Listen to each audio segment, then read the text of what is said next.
Սկսել է ճնշումներ բանեցնել քահանաների ուղղությամբ, բազմաթիվ հրապարակումներից հետո ինչու քրեական գործ չհարուցվեց, իշխանահաջող գործողություններ է կատարում միգուցե, եւ ինչ իրավունքով է միջամտում ձեր կուսակից կամ քաղաքական ուժի ներկայացուցիչ Վեդու համայնքապետը, վերջով վարչական աշխատողներ են եղել, եւ քահանաները ահազանգում են, որ իրենց հանդեպ ճնշումներ են գործադրվում, մարդու իրավունքները ինչ են ոտնահարվում վարչական ռեսուրսներով։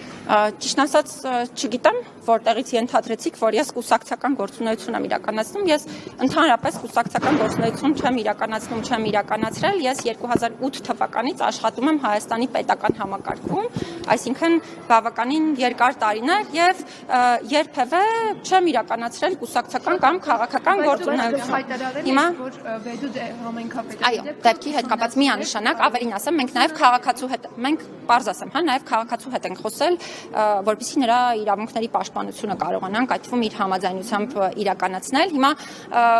այստեղ էլ մյուս հարցն է, նախորդ շաբաթ հարցազրույց էի տվել, դրան անդրադարձա, միգուցե չեն լսել, հրապարակային էլ ասեմ, իրականում կառաջարկեմ հատկապես քաղաքացու հետ կապված հրապարակումները զգույշ անենք, որովհետև միգուցե ինքը թիրախավորվում է ու այն տրամաբանությամբ, միգուցե նաև այն եղանակով, որը իր իրավունքներին ավելի մեծ խախտում է, ենթադրում, դեպքը միանշանակ ուսումնասիրել ենք, նաև քաղաքացու հետ ենք խոսել, ինքը համենայն դեպս այդ մասով, այսպես ասեմ, մեզ այնպիսի խնդիրներ չի բարձրաձայնել, որպեսզի կարողանանք մի փոքր ավելի մեծ տեղեկատվությամբ խնդիրներին անդրադառնալ, բայց բնականաբար էլի խնդիրի ուշադրության կենտրոնում է, նաև պարզաբանումներ ենք պահանջել, որ հասկանանք պետական մարմինը այս մասով ինչ է ասում։ Ինչ վերաբերում է ճնշումներին, մենք հենց նաև երեկ ունեինք խորհրդակցություն, այդ թվում այս հարցն էինք քննարկում։ Շնորհակալ եմ, որ բարձրաձայնեցիք, մի անգամ էլ դրա վերաբերյալ խոսեցիք, մենք այս մասով կփորձենք այդ թվում քաղաքացիներից, ովքեր